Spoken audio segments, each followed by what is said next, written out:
In this video, I'm gonna share with you the 5-step process that I go through to create coaching packages. Now, a lot of people really struggle with this, and really for good reason, because this is your product. So if you don't have your coaching packages dialed in pretty well and you don't have certainty around them, then it's gonna be very difficult for you to sell anything. And in business, you kind of have to sell stuff. So I want to share with you the 5 steps, and let's make it simple, to create coaching packages.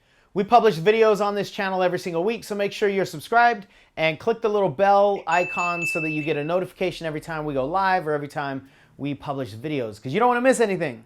By the end of this video, you're going to have the process that I use, as well as the same process that I teach my clients, so that you can create valuable coaching packages that deliver really good results for your clients. Because if you're not delivering really good results, then what does it matter?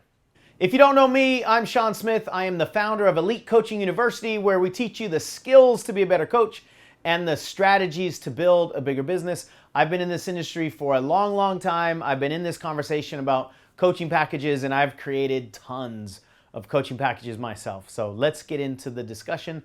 There are 5 considerations that you want to have in your brain. Now, before we get into these 5 considerations, I want to make it clear that I'm talking about one-on-one private coaching packages. I'm not talking about online products or group programs. Those are totally different conversations because they're different animals. They have different outcomes. They're delivered differently, etc. So in this video, we're going to talk about one-on-one private coaching packages. So the first consideration is, what's your coaching framework? You have to have a framework, which is a process that you're going to lead your clients through. If you don't have a framework, then you really won't have a starting point to tell them about or an ending point to tell them about. And you, as the coach, won't have the confidence and certainty of the path that you're gonna walk people through.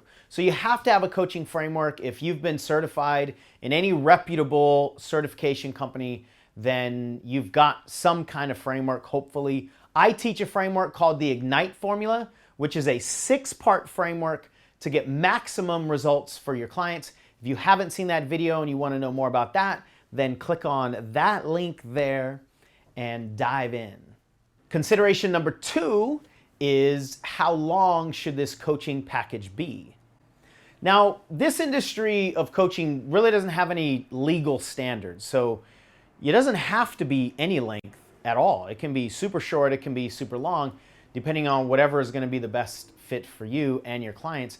And what I would do is start out with asking yourself the question, if I was going to deliver the absolute maximum impact for my clients, how long do I need?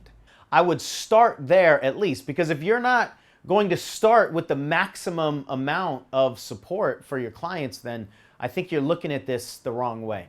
It's not about following some other cookie cutter approach. It's about being more authentic to who you are and your program and who it is that you're wanting to serve. So start with the perfect amount of time for your clients.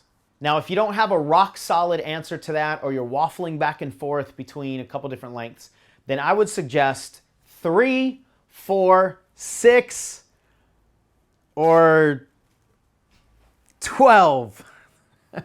And the reason I say that is because our brains are just naturally programmed to work that way.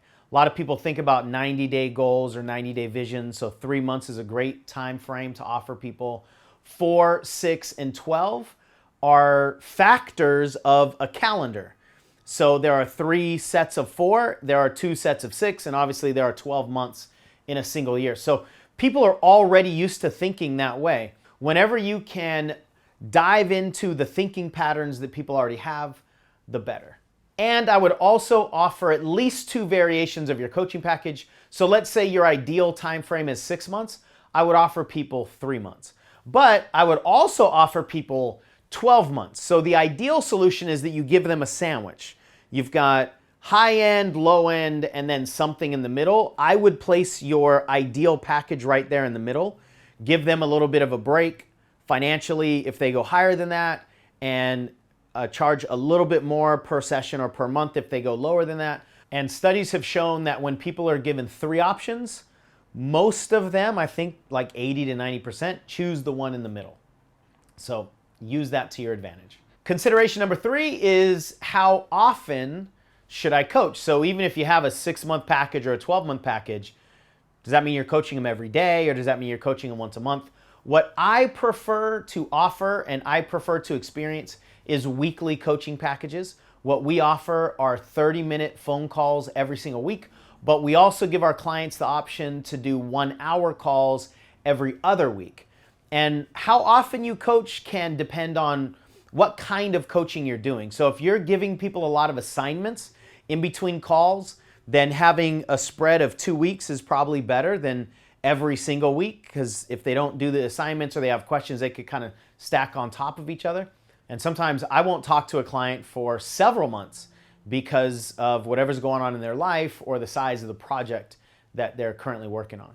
Consideration number 4, what should I name this thing? I would suggest one of 3 types of names. Either you name your program an outcome, a topic, or a profile. An outcome name would be whatever kind of outcome you're wanting to pace the client to.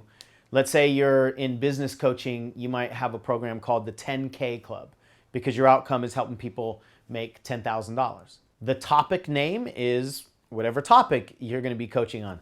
So let's say you're a wellness coach and you might have a coaching package called Wellness Restoration, right? That kind of combines the topic as well as the outcome. And then the third thing you can do is identify a profile of the person that you're trying to serve. My most successful coaching package in the early days of my business was something that I called the Whatever It Takes Club. And I was thinking to myself one day, what kind of client do I really want to work with? And as I started to go through the traits of the person that I really want to work with, the phrase, somebody that's willing to do whatever it takes, came to me. And I immediately named my program that day, the Whatever It Takes Club.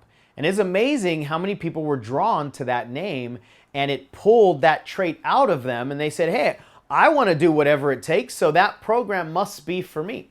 So if you can name your program in a way that matches the way your client thinks about themselves or what they really want in the world, then that alignment can be really powerful and very inviting.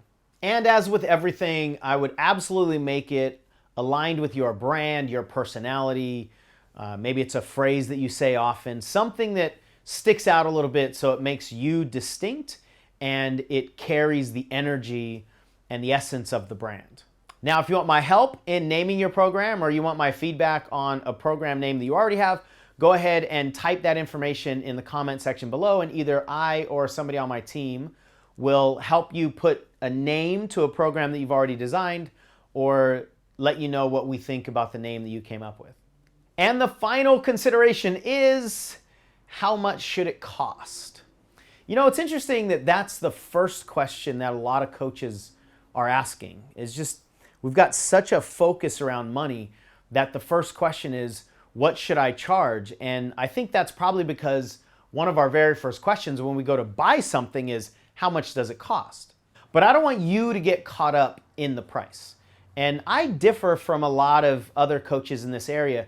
You know, a lot of people talk about charging what you're worth or charging a high price so people take ownership of the package. And I agree with all of those things. However, if you're relatively new in business, you just got to become a paid coach. So my answer to how much should I charge is always whatever they'll pay. Honestly, become a professional coach by charging whatever they're going to pay. Now, of course, we got limits, and you might have a deal-breaking number, and that's fine. But just charge whatever you can feel confident and certain quoting people. And then raise your prices. Once you have confidence and certainty in your body around delivering the results for your clients and you get into more conversations with prospects, then go ahead and raise your prices, because they'll be coming from a place of experience rather than a place of theory. But that's not the only thing I want you to do. I want you to take into account what other people are charging in your market. Whenever you can jump in front of patterns that are already operating, that's going to be better than trying to change buying patterns or change searching patterns. So look at the other similar coaches in your space that are selling similar programs and price yourself probably somewhere around there. And just remember that the value of coaching is not about what your time is worth or how much people should pay for a session. It's about the outcome to the client. So the value of your coaching is really what your client would pay to get the outcome that you are promising.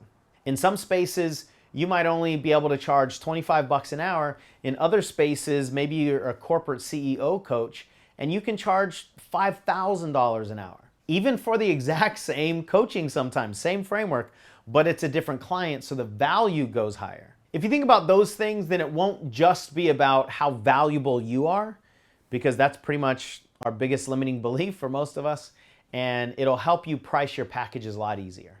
Now, the next logical question is, well, how do I sell these things once I've created them? That's a topic for another video. If you're interested in my thoughts around that, then comment below. If there's enough interest, I'll go ahead and make a video on it. And if you have any questions about sales, then put that in the comments as well. But I did do a video on authentic sales tips that you can click on up there and dive into that conversation about the energy of sales.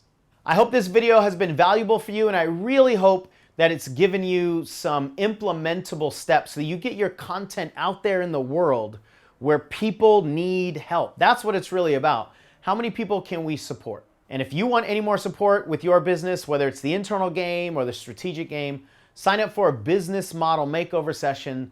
I'll put the link in the description below, and you'll get on the phone one-on-one with one of my certified coaches, and we'll help you identify what your next step should be, or get clarity on your seeker, or put together one of your packages. If you like this, let me know by commenting, liking, subscribing. Go ahead and share it with your tribe if you know people that would benefit from it. Take care, have fun, love each other, coach some people, and I'll see you in another video. Until you get notified. Mira la gente. Jeepers, creepers. How to create coaching packages. Where'd you get those creepers? The hardest thing for me to do is shoot short videos. I would rather go live for 5 hours. If you don't know me, I am Sean Smith. For the last month, I've almost said I'm the co-founder. I don't think I'm the co-founder of anything.